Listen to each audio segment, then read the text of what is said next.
ناموسی. پیشرفت و ترقیات و فتح و نصرت و ملت اینا. تاجیک ملت فرهنگی و حمایت مردم و ثبات مهمترین امکانات در 4 فصل سال برای سیر و اقتصادی، سیاحت. صنعتی و کشاورزی و آزمون‌های اجتماعی جمهوریوی، و راهنمای دوشنبه جامعه آینده خانه باد امید وطنی تاجیکان محبوب دنیا. ما تاجیکستانی آزاد و صاحب اختیار.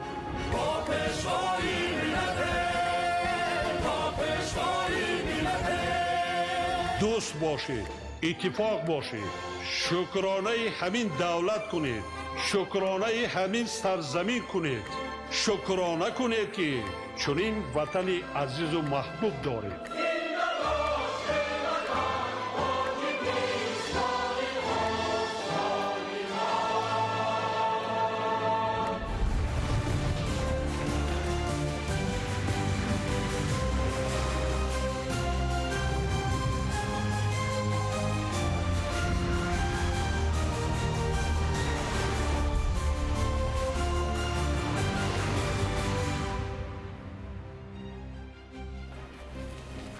ассалому алайкум бинандаҳои гиромӣ.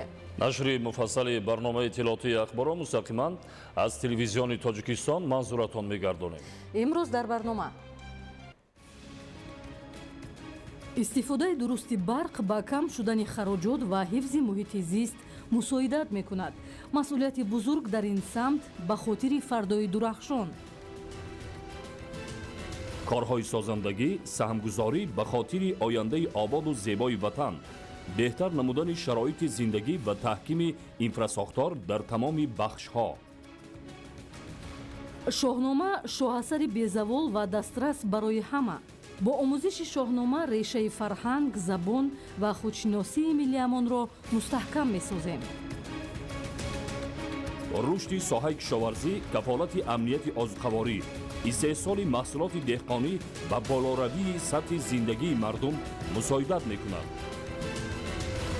чорводории пешрафта, иқтисодиёти қавӣ, маҳсулоти фаровон ва рӯзгори ободи мардум.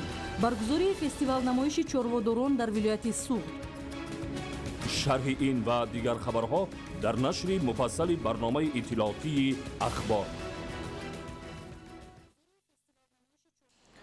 равандҳои ҷаҳонишавӣ, бархурди тамаддунҳо, ташвишҳои умумибашарии марбут ба иқлим ва гуногунандешӣ дар сиёсати геополитикӣ аз ҷумлаи падидаҳое мебошанд, ки марбут ба ҳазорсолаи нав буда, андешидани тадбирҳои муассир хоса ташаббусу иқдомҳои шоистаро баҳри саодати инсоният тақозо менамояд. тоҷикистон бо роҳбарии президенти ҷумҳурии Тоҷикистон, пешвои миллат муҳтарам Эмомалӣ Раҳмон дар арсаи ҷаҳон қадамҳои устувор гузошта, бо пешбурди сиёсати мантиқӣ ва пешниҳодҳои созанда мавқеи худро истеҳком бахшид ва дар оянда низ бо қадамҳои устувортар дар паҳнои олам нақшофарӣ хоҳад кард. инак хушхабар, дар озмуни байналмилалии санъати китоб асари президенти ҷумҳурии Тоҷикистон, пешвои миллат муҳтарам Эмомалӣ Раҳмон, мавлоно ва тамаддуни инсонӣ дар номинатсияи гуфтугӯи тамаддунҳо соҳиби ҷойи аввал гардид. Фахриддини Муҳаммад Юсуф гузориш медиҳад. В 2025 году на конкурс поступило более 60 изданий из 6 стран СНГ: Азербайджанской Республики, Республики Беларусь, Республики Казахстан, Кыргызской Республики, Российской Федерации, Республики Таджикистан. тамаддунофар ва таҳкимбахши ғояҳои асили миллӣ. инак боз як хушхабар дар озмуни байналмилалии санъати китоби кишварҳои аъзои иттиҳоди давлатҳои мустақил, ки бо ширкати 7 кишвари аъзои иттиҳод ва беш аз 60 нашриёт ҷараён гирифт, китоби пурарзиши президенти ҷумҳурии Тоҷикистон муҳтарам Эмомалӣ Раҳмон, мавлоно ва тамаддуни инсонӣ дар номинатсияи гуфтугӯи тамаддунҳо соҳиби ҷойи аввал гардид.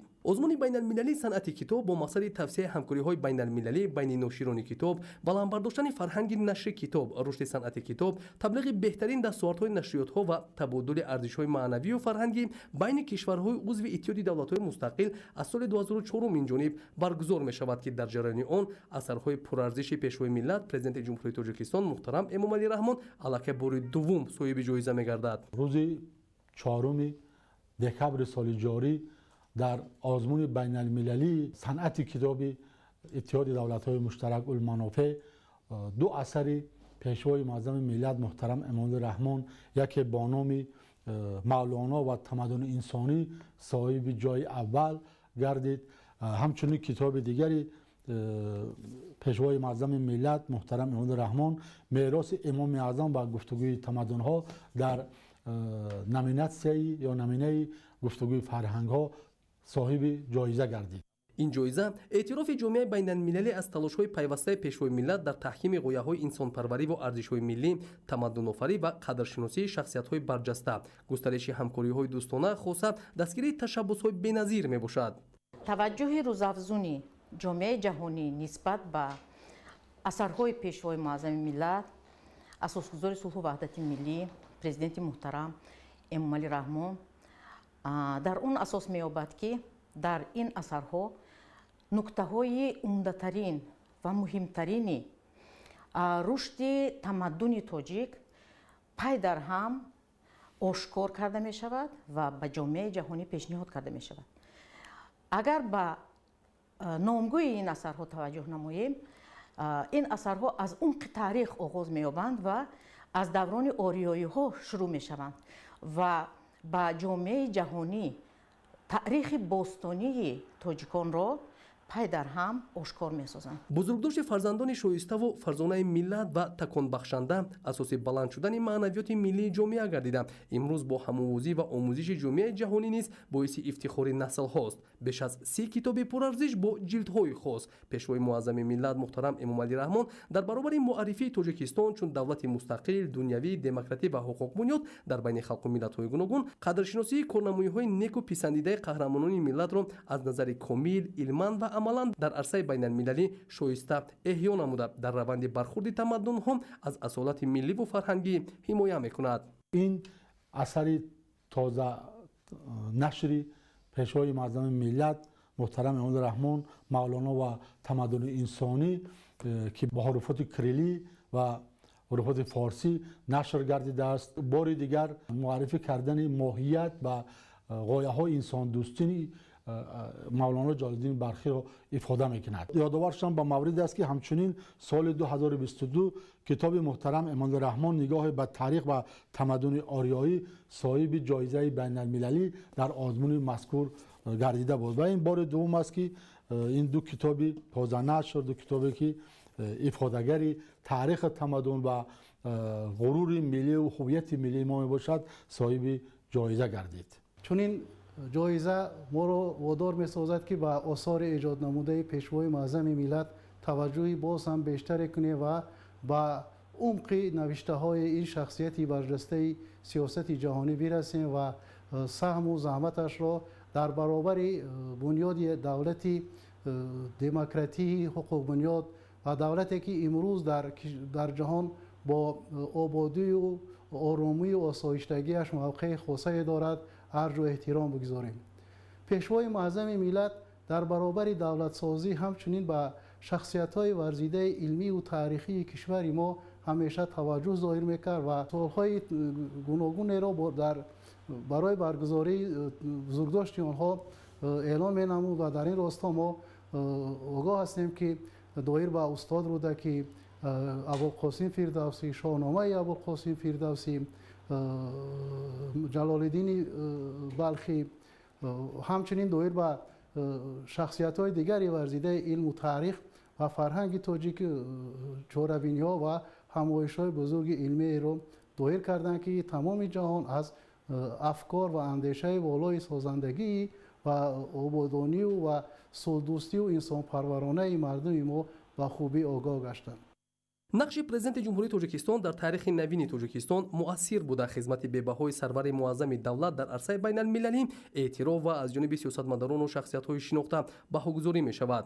эмомалӣ раҳмон бар ивази саҳми хеле арзишманди худ дар таъмини сулҳи тоҷикистон ва таҳкими амнияти минтақа аз ҷумла дигар хидматҳои шарофатмандонааш дар вусъати муносибатҳои дӯстона ва ҳамкории байни мардумон борҳо бо унвону нишонҳои олии давлатҳо ва созмонҳои гуногуни ҷаҳон сарфароз гардидааст. ёдовар мешавем ки озмуни байналмилалии санъати китоби кишварҳои аъзои иттиҳоди давлатҳои мустақил бо ибтикори шӯрои байнидавлатии ҳамкорӣ дар соҳаи матбуоти даврӣ, нашри китоб, паҳмкунии китоб ва полиграфӣ ва дастгирии бунёди байнидавлатӣ, ҳамкории гуманитарии давлатҳои аъзои иттиҳоди давлатҳои мустақил роҳандозӣ шудааст. дар озмун ноширони давлатҳои иштироккунанда аз рӯи номинатсияҳои иттиҳод, ватани ман, муколамаи фарҳангҳо, китоб барои кӯдакону наврасон, илм ва маориф, китоби мусаввар, санъати тасвирсозӣ ва дар иттиҳод нашр шуда аз асарҳо пешниҳод мекунанд.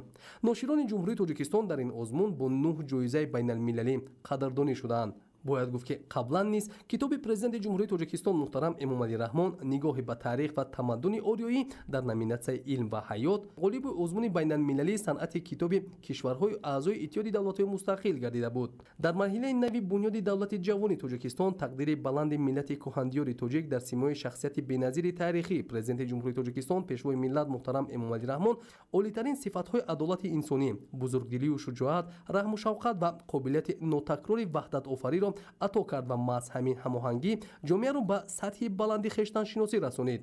маҳз бо заҳмату талошҳои пайгиронаи Эмомалӣ Раҳмон тоҷикистон дар интиҳои асри 20 бо шарофати истиқлолияти давлатӣ ва роҳнамоиҳои пешвои миллат муҳтарам Эмомалӣ Раҳмон низоми давлатдорӣ таҳким ёфта миллати тоҷик баъд аз 1000 сол дар роҳи эҳёи давлатдории миллӣ ба дастовардҳои бузурги таърихӣ ноил мегардад ва имрӯз ба сӯи ояндаи нек устуворона қадам мегузорад.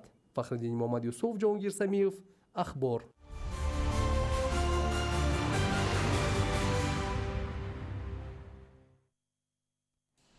энергетика соҳаи муҳимтарини пешбурди иқтисодиёт ва иҷтимоиёт ба шумор меравад. манбаи асосии истеҳсоли қувваи барқ ин захираҳои обии мамлакат мебошанд. бинобар ин имрӯз аз тарафи ҳукумати ҷумҳурии тоҷикистон тамоми тадбирҳо андешида мешаванд ки захираҳои обии кишвар самаранок истифода гарданд. ҳамкорони мо дар ин хусус гузориш медиҳанд. бинобар тағйирёбии иқлим, камбориши фаслҳои сол ки дар кишварҳои ҷаҳон ба амал омаданд ва табиати кишвари мо ки тавлиди энергияи сабз аз он вобастагии калон дорад бетаъсир нест. ба иттилои масъулин дар вилояти Суғ 10 соли пеш истифодаи шабонарӯзии нерӯи барқ дар фасли тобистон 11 миллион киловатт-соатро ташкил медод. ба давоми солҳои охир бинобар зиёд шудани шумори аҳолӣ, ташкили маҳаллаҳои нав, корхонаҳои нави саноатӣ, истифодаи нерӯи барқ дар соли 2025 як баробар зиёд шуда давоми шабонарӯз 22 миллион киловатт-соатро дар бар мегирад. истифодаи 22 миллион киловатт-соат нерӯи барқ дар шаҳру ноҳияҳои вилояти Суғ давоми шабонарӯз ин марбут ба фасли тобистон аст. дар фасли зимистон ин нишондод боз як баробар зиёд мегардад. масалан дар шаҳри Хуҷанд ба маълумоти масъулин фасли тобистон давоми як моҳ 60 миллион киловатт-соат нерӯи барқ истифода бурда мешавад. дар фасли зимистон аз 120 то 130 миллион киловатт-соат мерасад ки ин нишондод бозгӯи афзоиши талабот аст.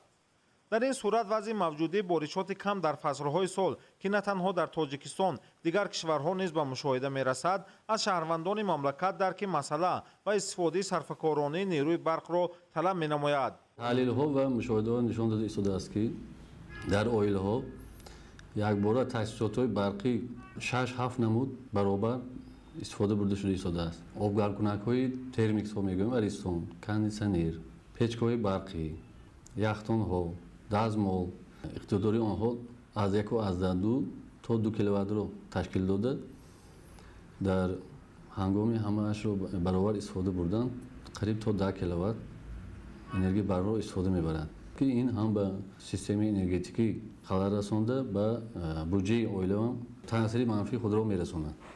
ба таъкиди мутахассисони соҳа, ҳукумати ҷумҳурии Тоҷикистон баҳри таъмини аҳолӣ бо нерӯи барқ барномаи мукаммал дар баробари сохтмони нерӯгоҳи барқии обии Роғун, аз навсозии нерӯгоҳи барқии обии Қайроқум, дигар иншооти соҳа, инчунин ташкили нерӯгоҳҳои барқии офтобӣ дар ҳудуди мамлакат, аз ҷумла вилояти Бадахшон, ноҳияи Ҷайҳуни вилояти Хатлон ва ноҳияи Ашти вилояти Суғ рӯи кор гирифта сохтмон идома дорад ва оянда имкониятҳои соҳа дар тавлиди нерӯ бештар шуда, дар давоми 2 соли оянда таъмини сокинон бо барқ беҳтар мегардад. тоҷикистон ки давлати офтобӣ мебошад, аз ҳамин сабаб истифодабарии панелҳои офтобӣ ва гирифтани нерӯи барқ аз офтоб хеле мақсаднок аст. ба аҳолӣ ба халқ истифода бурдани панелҳои офтобӣ солҳои охир яъне имкониятҳои ҳам аз тарафи давлат васеъ шуда истодааст. чанд лоиҳаҳои хурду миёна аллакай дар вилояти Бадахшон нерӯгоҳи офтобӣ амал мекунад.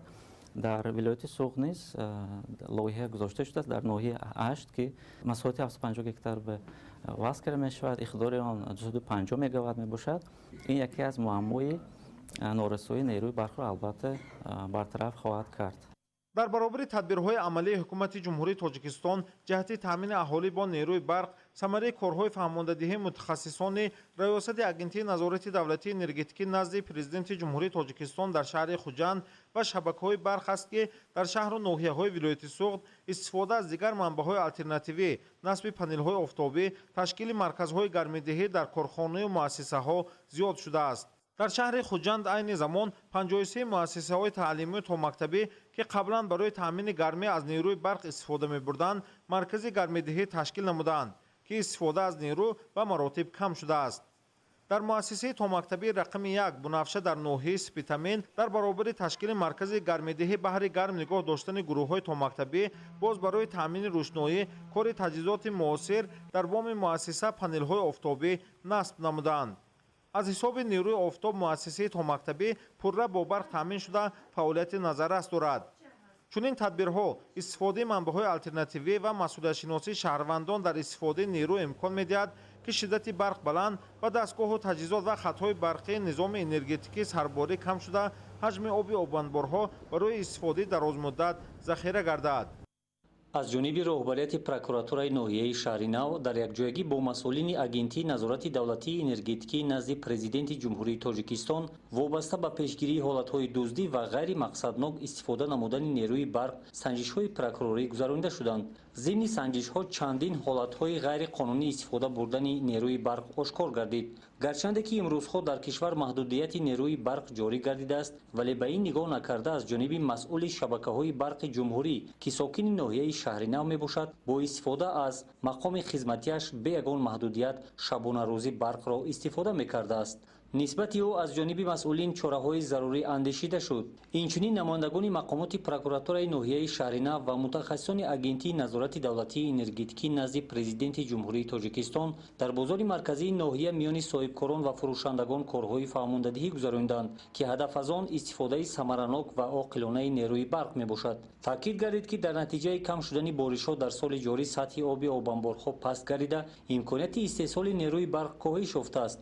масъулини мақомоти прокуратура дар якҷоягӣ бо мутахассисони агентии назорати давлатии энергетикӣ назди президенти ҷумҳурии тоҷикистон аз соҳибкорон ва фурӯшандагони бозори марказии ноҳияи шаҳри нав даъват ба амал оварданд ки бо дарки вазъияти ба амаломада истифодаи оқилонаи нерӯи барқ аз ҷумла хомӯш намудани таҷҳизоту чароғҳоро дар вақтҳои нолозим ба роҳ монанд.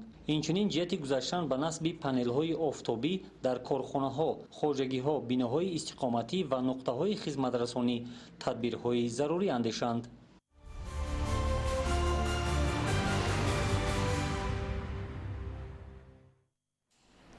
дар марказ ва деҳоти ноҳияи дағара бунёду ободонӣ бо маром идома дорад. масъулин дар ҳамкорӣ бо сокинону соҳибкорон ният доранд ки бо сохтани мактабу муассисаҳои томактабӣ, бунгоҳҳои саломатӣ, майдончаҳои варзишиву солимгардонӣ, роҳу пулҳои мошингузар, кашидани хати оби нӯшокӣ ва дигар корҳои созандагӣ ҷашни 35-солагии истиқлоли давлатиро сазовор пешвоз гиранд.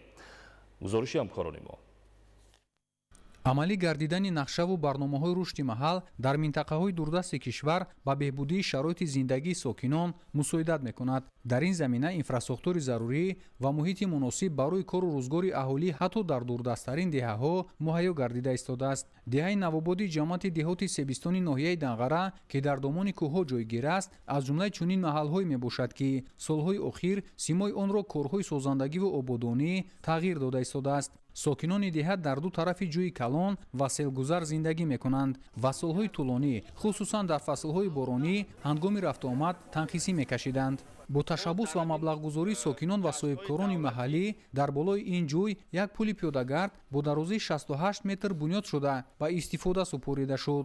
ин иқдом имконият фароҳам овард ки ҳамагон аз ҷумла хонандагони муассисаҳои таълимӣ дар тамоми фаслҳои сол бемамоният рафтуомад намоянд. масъулини мақомоти иҷроии ҳокимияти давлатии ноҳияи дағара таъкид намуданд ки ин амали сокинони хайрхоҳ нишондиҳандаи пайравӣ аз сиёсати давлат ва ҳидоятҳои пешвои миллат муҳтарам имомалӣ раҳмон буда аҳамияти хоса дорад. бисёр ҳамин дара мисол роҳи иртиботиш якдигараш қатъи масалан чиқари дара 30 метрай то боло поёна масалан роҳи иртиботӣ надорад, дар шароити селию барфӣ бунгоҳи тиббӣ ки ин тарафда гузашта наметавонистанд, барои мактаб омада наметавонистанд, вақте ки сел мешид. Ба ҳамин хотир тасмим гирифтем ки даст ба дасти ҳам битему, ҳамдигарро кӯмак бикунем, ҳамчунин кореро анҷом бидем ки то ин ки талабаҳо ба хубӣ бигзаранд. ҳамзамон дар қисмати болои ҷӯи селгузар тавассути ҳашарҳои дастаҷамъона гузаргоҳи мавсимӣ ва соҳилмустаҳкамкунӣ анҷом дода шуд. дар қисмати поёнӣ бошад пули мошингузар сохта ба истифода дода шудааст ки қаблан рафтуомади нақлиёт дар ин мавзеъ танҳо мавсимӣ анҷом меёфт. акнун сокинон дар ҳама фаслҳои сол аз ин роҳ ба таври озод истифода мебаранд. мана шукронаи истиқлолият, шукронаи сарбари давлат ки мана ба рӯзои бадтарин буд ба ин рӯзои нек дадем. мана дар қисми даромон аз бас ки баҳор боронои сели ганда меомад, халк гузашта талабон наметонистанд. мана пули одамгузар карданд. ман буд дар поёни қишлоқ пули мошини майдагузар кардем, чунки селои калон меояд, гузашта намешавад. мана зиндагии халк хеле осудаҳол, хеле нафзид. ман дар мактаби нави ошонаи замонаӣ шудам. роҳомона хеле боз сангпӯш кардам, бунгоҳи тиббӣ сохтам. хеле дар қишлоқ мо шукр пешавиҳо ба вуҷуд омад. корҳои ободонӣ дар деҳаҳои ҷамъияти деҳоти себистон мунтазам идома доранд. аксари роҳҳои дохили деҳа мунфарш шуда, сокинону соҳибкорон қисмати боқимондаи роҳҳоро бо сифати баланд бетонпӯш менамоянд. барои устуворию пойдории роҳҳо зери он симтурҳои махсус гузошта мешавад. дар муассисаи таҳсилоти миёнаи умумии рақами 18 деҳаи розиён зиёда аз 530 хонанда ба таҳсил фаро гирифта шуданд. бо вуҷуди он ки бинои мактаб дар даврони соҳибистиқлолӣ бунёд гардидааст, роҳ то муассиса то имрӯз таъмир нашуда буд. бо ташаббуси ҷавонон ва дар роҳияи пайравӣ аз сиёсати маорифпарваронаи сарвари давлат роҳи беш аз 200 метра то роҳи мунфарш пурра бетонпӯш карда шуд.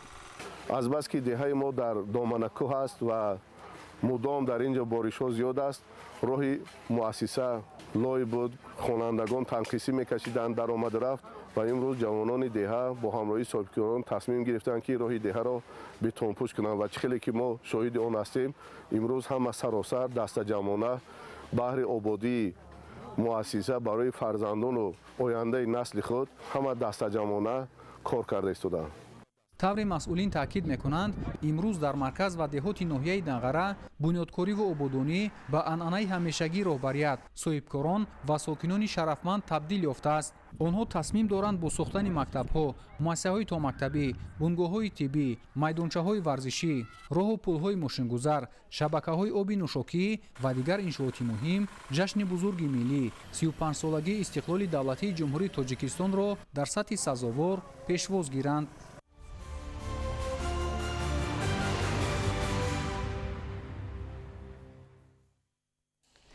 баҳри дар сатҳи баланд ва бо дастовардҳои назаррас истиқбол намудани ҷашни 35-солагии истиқлоли давлатӣ дар ноҳияи Ёвон бунёди 561 бинову иншооти таъиноташон гуногун ба нақша гирифта шуда, то ин ҷониб қисмати зиёди он ба истифода дода шудааст.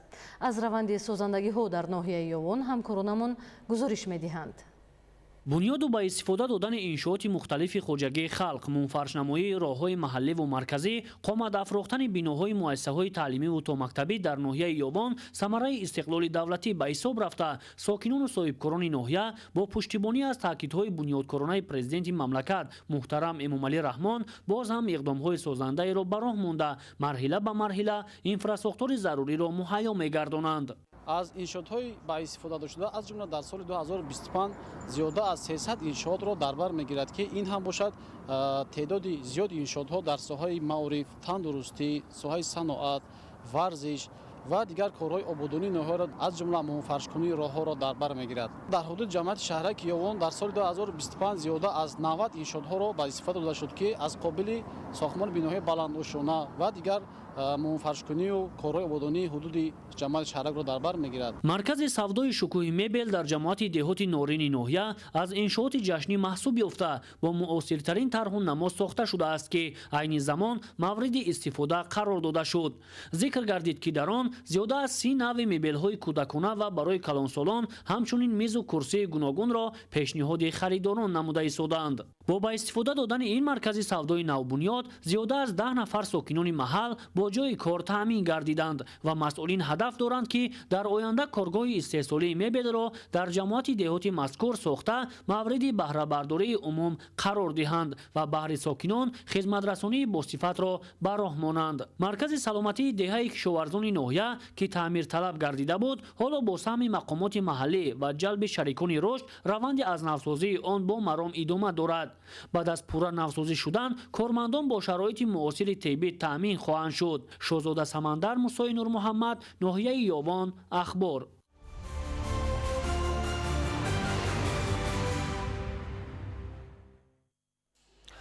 با استقبال جشن 35 سالگی استقلال دولتی دوامی 4 سال آخر در شهر خوجند بعد بنیاد تعمیر و نوسازی بیشتر از 1000 انشاءات گوناگون به استفاده داده شده. نقشه کارهای سازندگی پررا اجرا گردیده است. گزارشی همکاران ما. روند سازندگی و آبادانی در شهر خوجند روز تا روز تقویت می‌یابد. در دوره آمادگی به جشن 35 سالگی استقلال دولتی جمهوری تاجیکستان که از سال 2022 آغاز گردید در شهر با سهم مقامات دولتی، صاحبکاران و اهالی سازنده و بنیادکار 1074 انشاءات گوناگون ساخته به استفاده داده شد. این نشان دهنده اجرای 113% نقشه را بازگویی می‌کند. تنها در دوام سال روان 345 انشاءات گوناگون تعیینات مورد بهره برداری قرار داده شده، بنیاد ده‌ها انشاءات دیگر نیز آغاز گردید. در دوره آمادگی برابر کارخانه‌های صنعتی، مکتب و کودکستان‌ها، درمانگاه‌های زمانوی، تالار و میدانچه‌های ورزشی، مرکزهای معاصر خدمت‌رسانی و ساختمان انشاءات فرهنگی و فراغتی و سالمگردانی نیز توجه بیشتر ظاهر کرده شد. دلیل این گفته‌ها در مسافه زیاده از 3 کیلومتر بنیاد شدن جای برای تربیت جسمانی، خاصه عملی پیاده‌گردی، دوچرخه‌رانی، آب و تاب بدن به واسطه تجهیزات معاصر در ساحل راست دریای سیر به حساب می‌رود. همه روزه در چنین مکان که دارای شرایط ضروری است، صدها نفر ساکنان در مجموع از خرد تا بزرگ در فضای گشاد به آب و تاب بدن مشغول می شوند. ساحلی راست می باشد. پیش اینجا نه اونقدر آباد بود. حاضر اینا می بینیم که چقدر زیبا شده ایستاده است، آباد شده ایستاده است. استقامت کنندگان شهر خوجند بعد از کار می بیایند در اینجا مشق تمرین می کنند، پیاده گردی، دویدن و خیلی که می‌بینید تجهیزات‌های ورزشی هم در اینجا ماندگی. در آینده به فکرم با نقشه دارند که دوامی همینجا را با چنین زیبا کنند. ساحل دریای سیر همیشه مکانی دوست داشته ساکنان به حساب می رود و با این نظرداشت مقامات اجرایی حکومت دولتی ولایت سوخت و شهر خوجند منطقه های استراحتی و سالمگردانی را به طلبات روز مطابق می سازند. در شهر خوجند در مرحله اول بنیاد راهروی نو و جای برای آب و تاب بدن از پل خیابان اسماعیل سامانی تا پل جشنی عملی کرده شد. طبق نقشه تا تجلیل جشن 35 سالگی استقلال دولتی جمهوری تاجیکستان در شهر خوجند بنیاد چنین راهرو، جای برای استراحت و فراغت و آب و تاب بدن باز در مسافه 8 کیلومتر ساخته به استفاده داده می شود. عین حال کارهای ساختمانی و آبادانی از پل اساسی شهر تا باغ غلبه ادامه دارد. بنیاد و به استفاده دادن جای برای تربیت جسمانی، خاصه عملی پیاده‌گردی، دوچرخه‌رانی و آب و تاب بدن در ساحل دریای سیر برای سالمی جامعه از جمله پیشگیری فربهی نقشی مهم داشته، ساکنان و مهمانان از امکانیت فراهم آمده بهره میبرند. با توجه به رشد ساحه سیاحی و با مقصد فراهم آوردن شرایط سازگار، همچنین صاحبکاران شهر خوجند در 2 ساحل دریای سیر بنیاد 10 مهمانخانه زمانوی را به نقشه گرفتند. به گفته مسئولان، لایحه مهمانخانه‌ها تهیه و تصدیق شده است و جهت آغاز کارهای ساختمانی تدبیرهای آمادگی ادامه دارد. عبدالوهاب عبدالستار، دلشاد یوسفی، شهر خوجند، اخبار.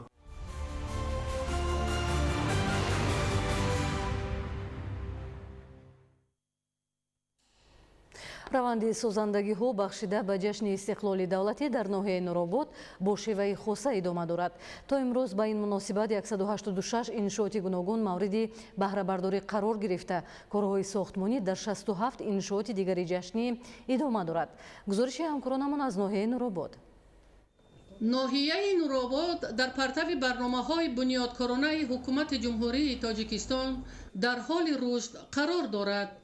аз ҷумла дар маркази маъмурии ноҳия шаҳраки Дарбанд аз файзу баракати истиқлоли давлатӣ ва сулҳу суботи кишвари азизамон даҳҳо биноҳои хуштару замонавӣ ва дигар инфрасохтори зарурӣ сохта ба истифода дода шудааст.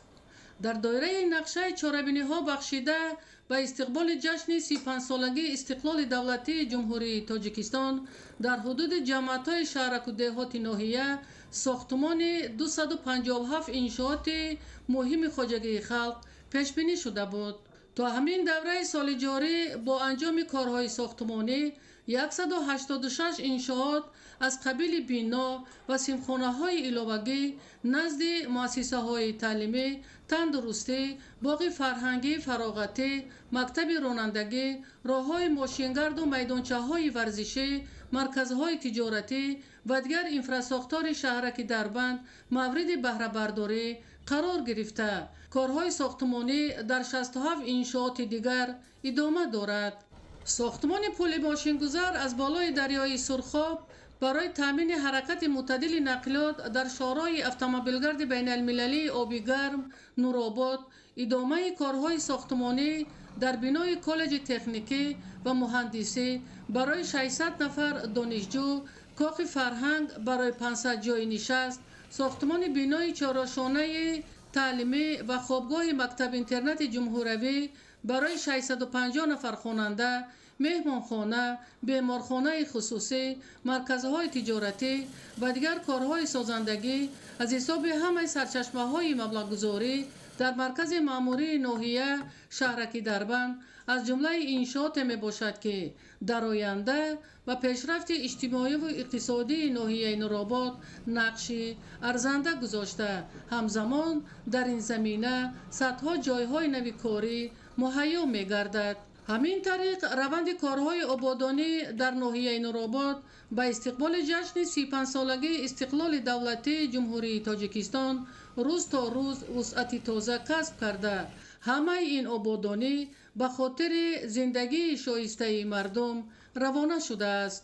Идигули Маҳмуд, Додарҷони Мирзазода барои барномаи ахбор аз ноҳияи Нуробод.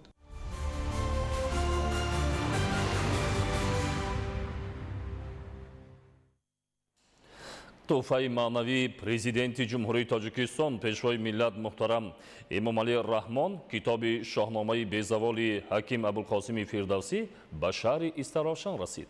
гузориши ҳамкорони мо. имрӯз аҳолии беш аз 300 000 нафараи шаҳри Истаравшани Бостонӣ шоҳиди яке аз иқдомҳои навбатии камназиру арзишманд ва фарҳангиву маънавии асосгузори сулҳу ваҳдати миллӣ пешвои миллат президенти ҷумҳурии Тоҷикистон муҳтарам Эмомалӣ Раҳмон ҳастанд. зеро имрӯз корвони илму ирфон, дӯсти беҳамто ва беғарази инсон, шоҳасари безаволи ҳаким Абулқосим Фирдавсӣ шоҳнома ба шаҳри Истаравшан ворид гардид. тақсимоти ин китоби пурқимат, ки бо ташаббус ва дастгириҳои роҳбарияти олии мамлакат аз нав ва бо сифати баланд нашр гардид, дар 10 ҷамоати деҳот ва 22 кумитаи маҳаллаи Истаравшан оғоз ёфт. иқдоми беназир ва бо арзиши пешвои миллат муҳтарам Эмомалӣ Раҳмон дар доираи истиқболи арзандаи ҷашни 35-солагии истиқлоли давлатии ҷумҳурии Тоҷикистон ва баландбардоштани завқи китобхонии аҳолии мамлакат амалӣ гардида ба ҳар як хонадони тоҷик аз ҷумла сокинони шаҳри Истаравшан дастрас гардида истодааст. қайд карда шуд, ки тақдим гардидани китоби шоҳнома ба ҳар як оилаи тоҷик шаҳодат аз фарҳангсолориву хештаншиносӣ ва худшиносии миллӣ дода, сокинони кишварро ҷиҳати боз ҳам ба китобу китобхонӣ шуғл варзидан, тарбияи насли нави даврони соҳибистиқлолӣ дар рӯҳияи баланди тамаддунофарӣ ва шинохти бештари ниёгони хеш раҳнамун месозад. ман ҳамчун собиқадори шаҳри Истаравшан миннатдории хешро пеш аз ҳама ба пешвои муаззами миллат президенти ҷумҳурии Тоҷикистон Эмомалӣ Раҳмон баён мекунам, ки имрӯз тамоми сокинони шаҳри Истаравшанро бо китоби муқаддаси шоҳнома тақдим кардан ва ба шоҳномахонӣ боз ҳам як бори дигар таваҷҷӯҳи тамоми тоҷикистонiyonро оварданд. шоҳномаи безаволи Абулқосим Фирдавсӣ бемуҳобо расму оини қадимаи миллати тоҷик, тасвири фазои иҷтимоию таърихии ҳамондавра, муҳити осоиштаю ҳассоси ҷомеа, меҳру муҳаббат ба меҳани аҷдодӣ ва муҳимтар аз ҳама гиромитарин ёдгори гузаштагон, забони фасеҳу кӯҳани модариро аз майдони набарду озмунҳои сангину нангин сарбаландона пирӯзманд бурун овард. аз ин ҷост, ки имрӯз бо иштироки намояндаи ҳукумати ҷумҳурии توجیکستان و مسئولین مقامات اجرایی حکومت دولتی شهری استراوشن به سابقه‌داران مهنت، پیران روزگار دیده و آموزگاران خدمت نشان داده در وضع خاطرمان تحفه گرانمایه پیشوای ملت محترم امامعلی رحمان کتاب شاهنامه ابوالقاسم فردوسی تقدیم کرده شد. همچنین در این روز به نورسان و جوانان اشتراکدار آزمون جمهوریوی فروغ صبح دانایی کتاب است و اشخاصی که نو عائله برپا کردند این شاه اثر تاریخی و بی‌زوال سپریده شد. فردوس عمرزاده، آرزو معروفزاده، شهر استراوشن، اخبار.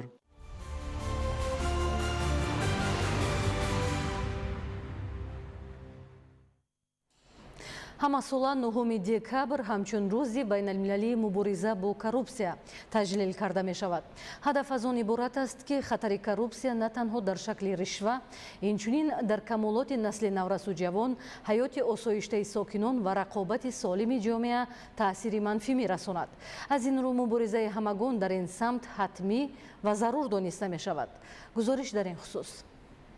дар доираи таҷлил аз рӯзи байналмилалии мубориза бо коррупсия бо ташаббуси намояндагони раёсати агентии назорати давлатии молиявӣ ва мубориза бо коррупсияи ҷумҳурии тоҷикистон дар шаҳру ноҳияҳои минтақаи Кӯлоб дар донишгоҳи инноватсия ва технологияҳои рақамии Тоҷикистон таҳти унвони ташаккули фарҳанги зидди коррупсионӣ омили муҳими муқовимат бо коррупсия конференсияи илмии оммавӣ баргузор гардид. дар конференсия намояндагони мақомоти иҷроияи ҳокимияти давлатӣ, омӯзгорону донишҷӯёни донишгоҳҳо, коллеҷҳо, муассисаҳои гуногуни таълимии олию миёна ва аҳли маорифи шаҳри Кӯлоб, инчунин дигар коршиносону масъулони соҳа иштирок ва суханронӣ намуданд. баромадкунандагон вобаста ба хавфу хатарҳои коррупсия ва паёмадҳои манфии он дар ҷомеа ибрози андеша намуда, муборизаи дастҷамъонаро аз муҳимтарин омили муваффақ шудан дар ин самт ва таъмини ҷомеаи солиму мусоидат кардан дар пешрафту зиндагии босаодати мардум арзёбӣ карданд. бо саҳму ташаббуси бевоситаи пешвои миллат муҳтарам Эмомалӣ Раҳмон ҷиҳати мубориза бар зидди ҷиноятҳои коррупсионӣ соли 2008 дар мамлакат ҳамчун ниҳоди махсуси муборизабаранда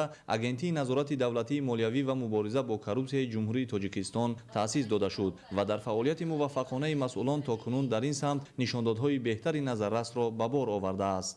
мақсади баргузории ҳамоиш амалӣ намудани муқовимати дастҷамъона нисбат ба коррупсия маънидод гардида, изҳори боварӣ карда шуд ки он дар роҳи натиҷагирӣ ва амалисозии сиёсати мамлакат мусоидати фаъол хоҳад кард. коррупсия дар ҳама соҳаҳои қишри ҷомеа таъсири манфӣ мерасонад ва мубориза бурдан ба ин зуҳурот на танҳо аз ҷониби агенти мубориза бар зидди коррупсия, балки ҳама якҷоя бояд бар зидди ин зуҳурот мубориза барем. дар идомаи конференсия намоиши саҳнаҳои тарбиявӣ ки муҳтавои он оқибатҳои манфии даст задан ба чунин зуҳуроти номатлуб, нишон додани роҳҳои пешгирӣ ва мусоидат дар фаъолияти пурмаҳсул, таъмини рақобати солим, инчунин фароҳамсозии шароити арзанда ва зиндагии босуботро дар ҷомеа фарогир буд, пешниҳоди иштирокдорон карда шуд. пас аз қисмати тантанавии конференсия дар саҳни донишгоҳ ҷиҳати баландбардоштани сатҳи маърифатнокӣ ва доир ба саҳмгузории ҳамагон оиди мубориза бо коррупсия аз ҷониби масъулон дар байни ҷавонон маълумотномаҳо дастрас гардид.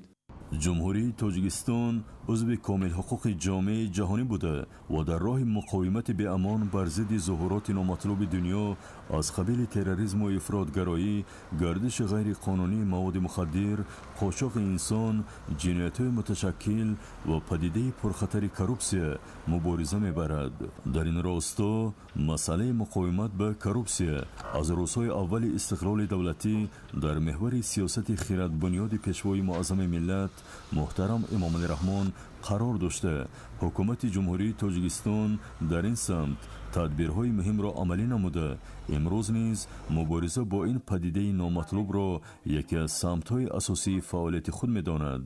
қобили зикр аст ки бо ташаббуси раёсати агентии назорати давлатии молиявӣ ва мубориза бо коррупсияи ҷумҳурии Тоҷикистон дар шаҳру ноҳияҳои минтақаи Рашт дар ҳамбастагӣ бо мақомоти иҷроияи ҳокимияти давлатии ноҳияи Файзобод бо иштироки фаъолони ҷомеа, кормандони мақомоти ҳифзи ҳуқуқ, танзими анъана ва ҷашну маросим, аҳли илму фарҳанг, ходимони дин, омӯзгорон, падарону модарон, намояндагони шабакаҳои барқ ва ғайра конфронси илмӣ عملی جمهوریوی بخشیده به روز بین المللی مبارزه بر ضد کروپسیا در موضوع دستاوردهای ملی در تطبیق سیاست ضد کروپسیونی حکومت جمهوری تاجیکستان برگزار گردید.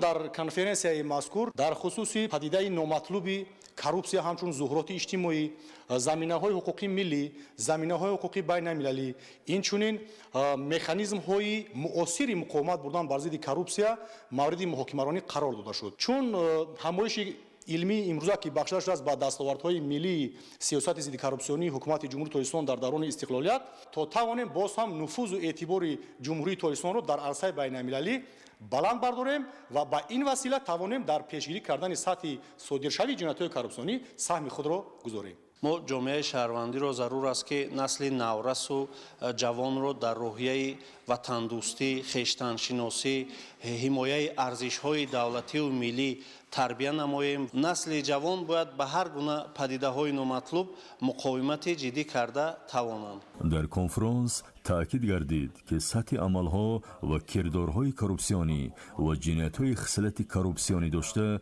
در شهر و ناحیه‌های منطقه رشت نسبت به سالهای گذشته کاهش یافته، دستاوردهای مقامات حفظ حقوق و ترتیبات و مؤسسه‌ها و نهادهای دخلدار مسئول مبارزه در مقابل ظهورات کروپسیا در منطقه نظررس است و از این پس هم باید مقامات دولتی، نهادهای دخلدار، اداره و مؤسسه‌های اجتماعی و اهل جامعه شهروندی برای ریشه‌کن نمودن کردارهای کروپسیونی در جامعه به طور مشترک و متحدانه سهمگزار باشند.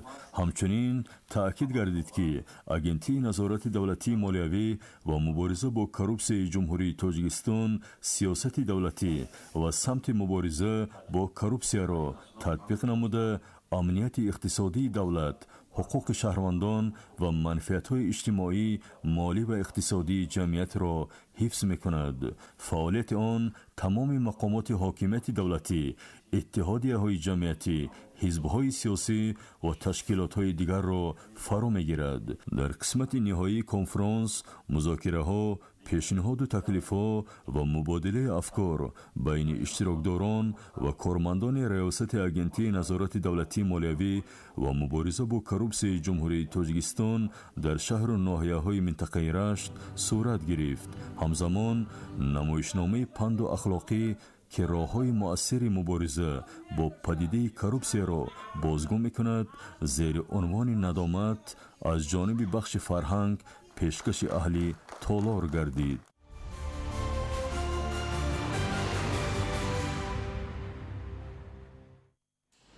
ҳизби халқи демократии тоҷикистон аз иродаи мардуми шарифи тоҷикистон манша гирифта ҳамчун ниҳоди боэътимоди мардумӣ ба арсаи сиёсати кишварамон ворид шуд ва дар барқарорсозии сулҳу оромӣ расидан ба ваҳдати миллӣ саҳми сазовор гузоштааст.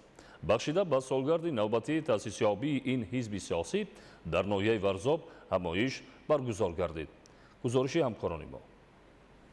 ҳизби халқии демократии тоҷикистон ҳизби мардумӣ бунёдкору созанда ва ояндасози миллат таҳти ин ном дар ноҳияи Варзоб бахшида ба солгарди навбатии таъсисёбии ҳизб чорабинии сиёсии маърифатӣ баргузор гардид. дар чорабинӣ намояндагони мақомоти иҷроияи ҳокимияти давлатии ноҳия, ҳизби халқии демократии тоҷикистон ва кумитаи иҷроияи он дар ноҳияи Варзоб иштирок доштанд. таъкид карда шуд ки ҳизби халқии демократии тоҷикистон аз замони таъсисёбӣ то имрӯз дар таҳкими пояҳои давлатдорӣ, ҳифзи суботи ҷомеа, пешрафти рушди иҷтимоиву иқтисодии мамлакат ва баландбардоштани сатҳу сифати зиндагии аҳолӣ нақши калидӣ дорад. нақши ҳизб дар таҳкими давлатдории миллии тоҷикистон, тавсияи пояҳои демократӣ, ҳуқуқбунёд ва дунявии давлат барҷаста мебошад.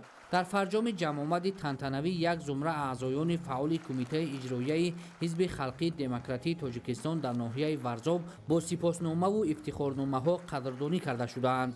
ин қадрдониҳо дар оянда аъзоёни ҳизбро водор месозад ки бо тамоми нерӯ дар татбиқи барномаҳои ҳизбӣ ва тарғибу ташвиқи сиёсати давлат бештар фаъолнокии худро нишон диҳанду дар ин самт саҳм гузоранд.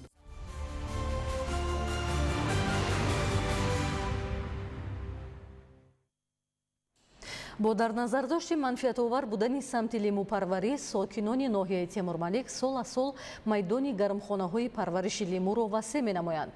имрӯзҳо дар ноҳия ҷамъоварии ҳосили лимӯ оғоз гардида талаботи бозор қонеъ карда мешавад. шарҳи бештар дар гузориши ҳамкоронамон. лимӯпарварӣ чун бахши сердаромади соҳаи кишоварзӣ дар шаҳру ноҳияҳои минтақаи Кӯлоб сол аз сол рушд намуда истодааст. имрӯзҳо ниҳолҳои лимӯ дар гармхонаҳои ноҳияи Темурмалик пурбор буда заҳматкашон аллакай як қисми ҳосилро дар бозору марказҳои савдо ба фурӯш бароварданд. парвариши лимӯ дар ҳудуди ҷамоати шаҳраку деҳоти ноҳия нисбати дигар ноҳияҳои водии Кӯлоб кам буда, бо вуҷуди ин дар фасли тирамоҳу зимистон хоҷагидорон баробари дигар маҳсулоти кишоварзӣ лимӯ низ ба бозор ворид менамоянд ва аз фурӯши он фоидаи хуб ба даст меоранд. хоҷагии деҳқонӣ Маҳлоил воқеъ дар ҷамоати шаҳраки Баҳманруди ноҳияи Темурмалик яке аз хоҷагиҳои пешқадам дар кишту парвариши қариб ҳама гуна зироатҳои кишоварзӣ ба ҳисоб рафта, аҳли заҳмати хоҷагӣ дар майдони 301 замин гармхонаҳо бунёд карданд. дар гармхона навъҳои аълосифати кӯчатҳои лимӯӣ ба иқлими ноҳия мутобиқ аз ноҳияи Ҷалолиддини Балхӣ дастрас гардида чанд сол мешавад аз ниҳолҳои он хоҷагидорон ҳосил мерӯёнанд. мавсими ҷамъоварии имсолаи ниҳолони лимӯ дар хоҷагии мазкур аллакай фаро расида, масъулон ҳосили онро чун солҳои қаблӣ хуб арзёбӣ мекунанд.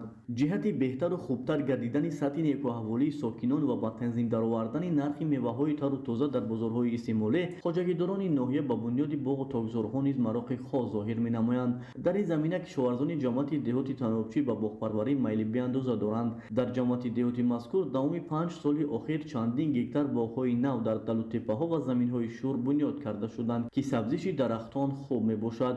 боғҳои мазкур бо усули қатрагӣ обёрӣ карда шуда боғпарварон гирду атрофашонро бо симтур маҳкам намуданд. як қисми дарахтон боровар шуда хоҷагидорон ҳосили онро ба фурӯш бароварданд. ҳаминак барои мавсими ниҳолшинонии оянда дар маркази ҷомоат масъулон бо ҷалби техникаҳо тахту ҳамворкунии теппаҳо ва кашонидани хоки ҳосилхез ба мавзеъҳои шӯрзаминро оғоз карданд.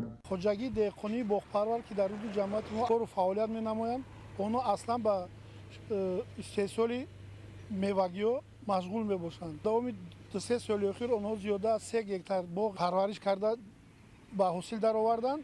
ҳоло бошад зиёда аз 5 гектар заминро дигарро тақс ҳамвор карда истоданд, ки дар ин ҷо ҳам ниҳолҳои шинонанд. ниҳолшинонӣ аслан дар охирҳои моҳи декабр сар мешавад ва дар ин майдон онҳо аслан дарахтони бодом, писта, себ, зардолу, олу мешинонанд. ин як замини шӯрзамини талу теппа буд, ки дар инҷо ягон чиз ҳосил намешуд, алаф ҳам ҳатто надошт. хок иваз карда ба ҳосил дароварда истоданд. сол аз сол майдони боғот дар ноҳияи Темурмалик васеъ гардида, аз ин ҳисоб хоҷагидорон манфиати бештари иқтисодӣ ба даст меоранд ва дар таъмини аҳолӣ бо маҳсулоти ғизоӣ, дастрасии корхонаҳои коркард бо ашёи хом, афзоиши иқтидори содиротӣ ва таъсис додани ҷойҳои нави корӣ ҳиссаи чашмрас мегузоранд. Анваршоҳ Сайдализода, Сайҳомиди Шариф, ноҳияи Темурмалик, ахбор.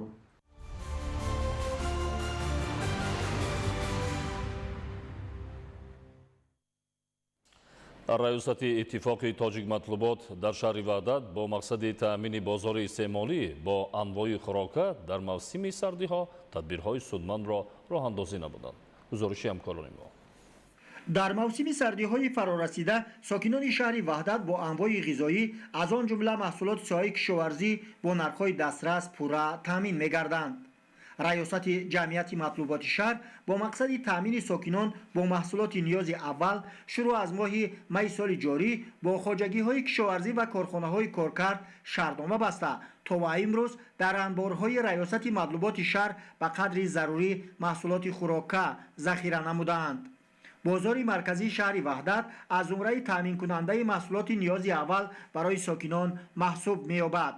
масъулони соҳа барои бемушкилӣ гузаронидани давраи зимистони пешомада дар ҳамдастӣ бо соҳибкорон дар нуқтаҳои муайян гардида анвои ғизоӣ аз ҷумла картошка, пиёз, сабзӣ, биринҷу нахӯд, маҳсулоти лӯбиёдонагӣ ва равғану орд захира намуда ҳамарӯза бо нархи нисбатан арзон пешниҳоди мизоҷон менамоянд. масъулон иброз доштанд, ки дар захирагоҳи муассиса айни замон 100 тонна пиёз, 80 тонна картошка, 80 тонна сабзӣ ва ба миқдори зарурӣ орду равған ва маҳсулоти лӯбиёдонагӣ мавҷуд мебошад, ки ҳамарӯза тибқи талабот ба мизоҷон пешниҳод карда мешавад. در جاده تامین بازار استعمالی با محصولات شیری و گوشت و تخم هم از جانب مسئولان و صاحبکاران تدبیرهای سودمند راه اندازی گردیده نقطه‌های فروش از این گونه نامگوی محصولات فراوان میباشد. ذخیره کافی محصولات غذایی امکانیت می‌دهد که مرکزهای تجارتی، بازار مرکزی و دو بازار فعالیت می‌نموده شهر در فصل زمستان سال 2026 از محصولات ساحه کشاورزی فراوان گردیده ساکنان در موسم سردی‌ها پرره با انواع غذایی تامین می‌گردند. محمد علی عبدالکریم ایوب محمود، خیرالله خالمومینزاده، وحدت اخبار.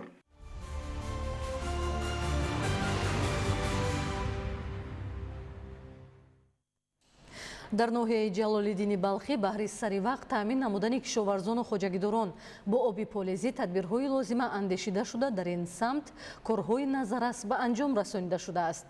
гузориши ҳамкоронамон. таи солҳои охир бо таваҷҷӯҳи бевоситаи ҳукумати ҷумҳурии тоҷикистон ва дастрасии техникаву дастгоҳҳои нави соҳа дар самти таъмини майдонҳои кишаванда бо оби полезӣ ва беҳтар гардонидани ҳолати мелиоративии заминҳо натиҷаҳо назаррас арзёбӣ мегардад. бо мақсади татбиқи амалии нақшачорабиниҳои ҳукумати ҷумҳурии тоҷикистон дар самти рушди соҳаи кишоварзӣ сокинони меҳнатқарину соҳибтаҷрибаи ноҳияи ҷалолиддини балхӣ аз имкониятҳои мавҷуда ба таври васеъу самарабахш истифода карда дар ҳама фаслҳои сол бо ба даст овардани ҳосили фаровони маҳсулоти гуногун дар таъмини фаровонии бозор ва корхонаҳои саноатӣ бо ашёи хом нақши муҳим мегузоранд. дар ин самт яке аз омилҳои асосии рушд ин таъмини саривақтии хоҷагидорону кишоварзон бо оби полезӣ мебошад. мутахассисони идораи давлатии беҳдошти замин ва обёрии ноҳия барои омода намудани шабакаҳои обтаъминкунӣ дар мавсими нави обёрӣ тибқи нақшачорабиниҳо як қатор корҳои лозимаро ба анҷом расониданд. умуман дар ноҳияи ҷалолиддини балхӣ зиёда аз 7000 гектар замин бо насосҳои обкаш бо об таъмин карда мешавад ки зиёда аз қариб 1000 хоҷагии деҳқониро ташкил мекунад. боқии хоҷагиҳои деҳқонӣ 14000 гектар замини бошад хуҷҷорӣ мебошанд. барои ҳамин мо ҳамин мувофиқи нақша бояд ки ҳамин нақшае ки дар пеши мо истодаро мо ҳаракат мекунем ки барвақттар таъмин ҳамин рӯзҳои автобус истода бурда аз таъмир барорем. 14 та насоси обкаш аст, 14 та изгоҳи обкаш аст. дар 14 та изгоҳи обкаш 52 та агрегат аст. 52 агрегат бояд мо 37 таша амсол таъмин кунем. барои мо ҳозир кушода ба база бурдистем, ҳамаша базаро таъмир кардестам. ба ҳамин хотир мо то имрӯза қариб зиёда аз 3.5 километр каналро тоза карда ва 2.5 километр заҳбор заҳкашоро тоза карда истодем.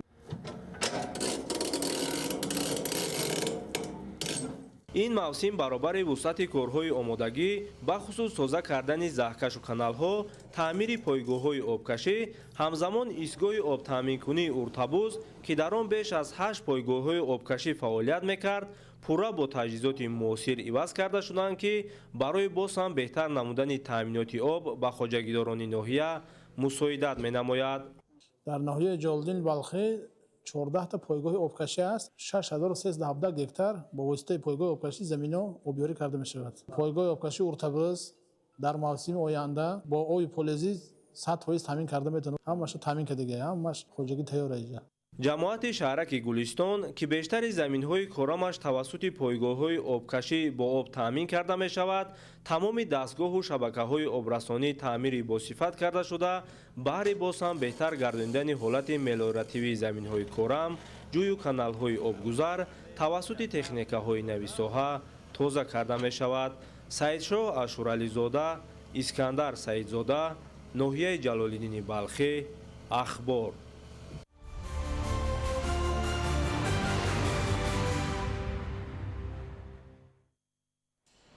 дар вилояти суғд фестивалнамоиш ва фурӯши чорвои зотӣ баргузор гардид ки дар рафти он хоҷагиҳои чорводорӣ ва аҳолӣ беҳтарин навъҳои чорворо ба намоиш гузоштанд. гузориши ҳамкорони мо. дар фестивал намоиши чорвои зотӣ аз ҷониби фирмаҳои ширӯи молӣ, фабрикаҳои паррандапарварӣ ва дигар субъектҳои хоҷагидорӣ намудҳои гуногуни чорво аз ҷумла даҳҳо намуди гӯсфанду буз, асп, шутур, мурғи ҳилол ва моҳӣ ки асосан дар шаҳру ноҳияҳои вилояти суғд парвариш карда мешаванд муаррифӣ карда шуд. мо бузҳои серпашми тоҷикиро парвариш мекунем. 5563 сар سرشمار داریم. از آن 1800 سرش ماده‌بازی ضایع می‌باشد. سال گذشته 3234 سر نسل گرفته بودیم. همین سال تصمیم داریم که 1900 گرفتن به ما تصمیم گرفتیم. چراگاه ما 3363 هکتار باشد و همین 18000 بوسهای سرپشمی تاجگران نگاه کردن ممکن. фестивал бо мақсади таъмини бехатарии озуқаворӣ дар мамлакат, рушди соҳаи зотпарварӣ ва хушзодкунии чорво, нигоҳ доштани сифатҳои ирсии зотҳои парваришёбандии чорво, зиёд намудани саршумори чорвои зотӣ, такмил додани хусусиятҳои ирсию маҳсулнокии зотҳои мавҷуда, инчунин офаридани зотҳои нави сермаҳсули он роҳандозӣ гардидааст. манзараи фестивал аз рушди устувори бахши муҳими соҳаи кишоварзӣ, чорводорӣ дар вилояти Суғд дарак медод. дар вилояти Суғд ҷиҳати таъмини иҷрои барномаҳои соҳавӣ, бунёд ва барқарорсозии фермаҳои чорвопарварӣ, корхонаҳои паррандапарварӣ, ташкили ҳавзҳои моҳипарварӣ, инчунин рушди соҳаҳои занбури асалпарварию қутозпарварӣ тадбирҳои зарурӣ амалӣ карда мешавад. дар натиҷаи андешидани тадбирҳои зарурӣ дар вилоят давоми 11 моҳи соли равон зиёдшавии саршумори чорвои парранда ва ҳаҷми истеҳсоли маҳсулоти соҳаи чорвопарварӣ бар зиёд таъмин карда шудааст. ба ҳолати 1 декабр дар ҳамаи шаклҳои хоҷагидории вилояти Суғд саршумори чорвои калон ба 811959 сар, чорвои майда 1.9 миллион сар, парранда 7.3, асб 9612 сар расонида шуд, ки дар муқоиса нисбати нишондоди ҳамин даври соли 2024 мутаносибан чорвои калон 3000 сар, моли майда 51600, парранда 496000 ва асб 308 сар зиёд гардидааст. соли 2024 моҳи сентябр ҳамин харгӯшпариро оғоз намуда, имрӯз мо саршумори харгӯшро то ба 200 зиёда аз 200 сарбе расонидем. харгӯшҳои мо сорти фаронсавӣ кол буда, онҳо дар давоми 77-84 рӯз вазни зиндаашон зиёда аз 3 килограмм мешавад. оянда нақша дорем ки ҳамин модинаро то 2000, шумории умумии онҳоро то 20000 дона расонем. ҳамзамон дар ҳамаи шаклҳои хоҷагидории вилоят 70000 оилаи занбури асал ва 2308 сар қутос нигоҳубин ва парвариш гардида, имсол саршумори қутос 194 сар зиёд шудааст. дар фестивал маълумот дода шуд ки барои хушдодкунии чорво феълан дар шаҳру ноҳияҳои вилояти Суғд зиёда аз 100 нуқтаи бордоркунии сунъӣ фаъолият менамояд. ҳамзамон дар чорабинӣ аз ҷониби раёсати кишоварзии вилоят, кумитаи бехатарии озуқаворӣ, муассисаи ҷумҳуриявии хушдодкунӣ ва зотпарварӣ, бордоркунии сунъӣ ва филиали суғдӣ, институти чорводории академияи илмҳои кишоварзӣ, намунаи маҳсулот, ваксинаҳо, дастурамалҳо барои парваришу нигоҳдошти зоти чорво манзури иштирокдорон карда шуд. шаҳру ноҳияҳои чорвопарвар ва шахсони алоҳида иштирок намуда зотҳои сиёҳалои тоҷикӣ, симентал, абердуно ангус, шведӣ, бузи серпашми тоҷикӣ, гӯспанди зоти тоҷикӣ, бузи маҳаллӣ, гӯспандҳои зоти ҳисорӣ ва типи ғӯзнӣ пешниҳод намуданд. ضمن نتیجه‌گیری از رفت فستیوال مسئولین وزارت کشاورزی جمهوری تاجیکستان نمایندگان مقامات اجرایی حاکمیت دولتی ولایت سوغد تاکید نمودند که در شهر و ناحیه‌های ولایت برای رشد ساحه چاروداری، ذات‌پروری، پرنده‌پروری، ماهی‌پروری و زنبور عسل‌پروری امکانات زیاد است. با این خاطر باید در تمام بخش‌های خواجگی‌داری مذکور برای باز هم زیاد کردن سرشمار اعتبار جدی ظاهر کرده شود.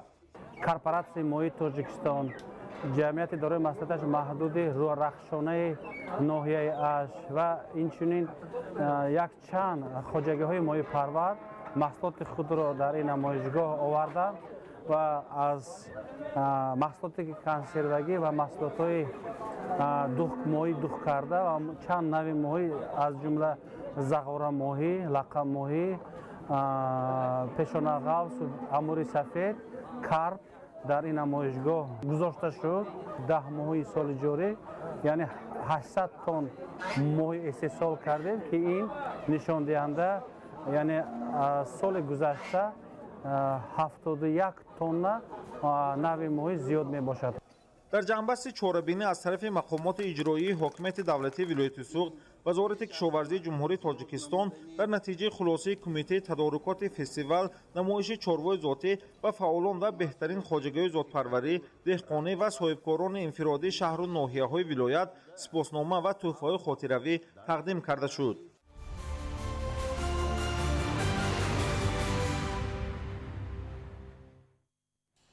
тадқиқоти нави олимони кишвар дар самти беҳсозии зоти занбури асали тоҷикӣ замина мегузорад то зимистонгузаронӣ ва маҳсулнокии оилаҳои занбур дар шароити иқлими гарму хушки мамлакат ба сатҳи боз ҳам баландтар расонда шавад. бо истифода аз тавсияи олимони соҳа ҳамкорони мо гузориш медиҳанд.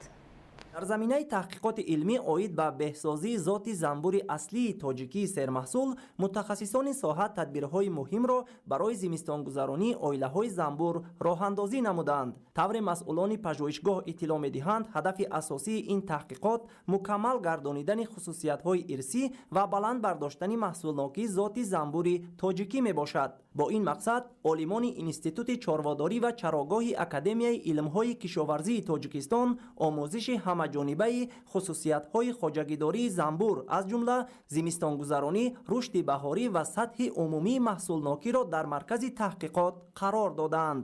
тавонистем хусусиятҳои зимистонгузаронии оилаи занбури асал дар минтақаҳои тоҷикистон парваришёбанда махсусан типи тоҷикии занбури асал ва дигар зотҳое ки парвариш меёбанд муайян намоем. имсол бинем ки бо сабабҳои хокбориши аз меъёр зиёд, хушксолӣ бисёри оилаҳои занбури асал натавонистанд ки қои даркоришонро ба фасли тирамоҳ ҷамъоварӣ намоянд. ҳамчунин бо захираи ками хӯрока онҳо ба зимистон дохил шуданд. ба ин мақсад занбурпарвар вазифадор аст ки якум дараҷа қувваи оиларо муайян карда вобаста ба қувваи оила занбурро тайёр намояд. зеро ки меъёри муайян барои зимистонгузаронӣ тайёр кардан ин на камтар аз 4 лоначаро ташкил медиҳад. тибқи иттилоъ барои дастёбӣ ба натиҷаҳои дақиқ 60 оилаи таҷрибавӣ ва 20 оилаи назоратии занбури асал дар шароити гуногун мавриди омӯзиш қарор доранд. яке аз самтҳои муҳим таҳияи усулҳои дурусти нигаҳдорӣ ва ҳифзи оилаҳои пурқувват дар мавсими сармо мебошад. барои зимистони устувор таъмини ғизои кофӣ, нигоҳ доштани ҳарорати мӯътадил ва пешгирии бемориҳо зарур шуморида мешавад. ба занбурпарварон чунин тавсия дода мешавад ки дар фасли тобистон баъд аз гирифтани ҳосилнокӣ занбуронро аз минтақаҳои кӯҳистон ба водиҳо оварда ҷойҳое ки заминои кишгардон ҳаст, кишгардон мекунанд, дар он ҷо гарди гул зиёдтар аст, камтарак хӯрокаи тунук яъне қандоб дода ёрдам карда занбурони тобистонаро ба занбурони зимистона иваз карданашон лозим. дар ин ҳолат занбурони ҷавон дар зимистонро хуб мебарорад. барои зимистонгузаронӣ миқдори шонҳои дар оила бударо кам намуда баъз зиёдатиҳошро гирифта оиларо бо хӯрокаи сер ғизо хушсифат таъмин менамоем ва чунин пулёнкаҳои полиэтиленӣ бо сачоқчаҳои хушк ҷойгир карда болои ҳамин оилаҳоро мепӯшонем, маҳкам мекунем. мутахассисони институти чорводорӣ ва чарогоҳи академияи илмҳои кишоварзии тоҷикистон таъкид мекунанд ки истифодаи технологияҳои муосир ва ҷорӣ кардани усулҳои бордоркунии сунъӣ дар зимистонгузаронӣ ва афзоиши оилаҳои солим нақши муҳим дорад. зимни таҳқиқот инчунин имкони тавсияи минтақаҳои парвариши зоти тоҷикии занбури асал ва таъсиси хоҷагиҳои махсуси зотпарварӣ дар сатҳи ноҳияҳо баррасӣ мешавад.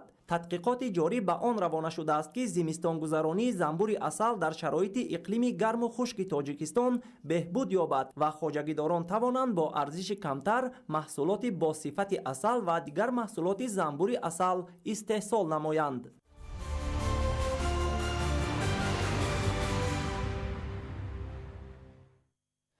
аз 1 то 5 декабри соли равон дар толори варзиши шенс генасвали мусобиқаи кушоди байналмилалии варзиши шаҳри душанбе оид ба сақобозӣ аз рӯи намуди русӣ баргузор гардид. гузориш дар ин хусус. мусобиқаи кушоди байналмилалии варзишии шаҳри душанбе оид ба саққобозӣ аз рӯи намуди русӣ ки дар толори варзишии зебову барҳавои шен генасвале дар сатҳи баланди ташкилӣ доир шуд, бештар аз 60 варзишгар аз тоҷикистон ва давлатҳои ҳамсоя иштирок намуданд. мукофотпулии мусобиқот 50 000 сомониро ташкил дод. чорабинии ҷолиби варзишӣ ҳаводорони зиёди бозиҳои сунъатӣ ва рақобати солимро ба ин макон ҷалб намуд. дар расми افتتاح مسابقه کشاد بین المللی ورزشی شهر دوشنبه اوید به سقابازی از روی نمود روسی، اقدام های نجیب و ورزش دوستانه رئیس شهر دوشنبه محترم رستم امامعلی در تامین عمومیت ورزش و سالم گردانی، ترغیب طرز حیات سالم میان ساکنان شهر و رشد ورزش سقابازی مخصوص تاکید گردید. مسابقه پرشق و با جوش و خروش جریان گرفت. ورزشگران مهارت بلند و کسبی خود را معرفی نمودند. در مسابقه کشاد بین المللی ورزشی شهر دوشنبه اوید به سقابازی از روی نمود روسی، جای یکم را ورزشگر تاجیک بختاور عبدالله‌زاده و زینه دوم را ورزشگر از ازبکستان معروف خالقزاده صاحب گشتند. هدف از تشکیل مسابقه کشاد بین المللی ورزشی شهر دوشنبه اوید به سقابازی، احیای عنعنه‌های بازی‌های ملی، جلب بیشتر جوانان به ورزش، تامین عمومیت نمودهای گوناگون ورزش، پیشگیری ظهورات نامطلوب، تشکل طرز حیات سالم و انکشاف تفکر سالم ذهنی و جسمانی جوانان و نورسان ارزیابی گردید. برگزاری چنین مسابقه ها بر رشد ورزش و کشف استعدادهای نو شرایط مساعد را فراهم می‌آورد. در تاجیکستان بر رشد ورزش سقابازی توجه ضروری ظاهر گردیده، در این زمینه مسابقه های مختلف برگزار کرده می‌شوند. در انجام چاره‌بینی غالبان معین گردیده با دیپلم، جام، مدال و تحفه‌های خاطروی سرفراز گردانیده شدند. به غالب جای یکم 15000 سومانی، جای دوم 8000 سومانی و جای سوم 5000 سومانی تقدیم گردید. تا 8 جای افتخاری نیز مکافات پولی سپاریده شد.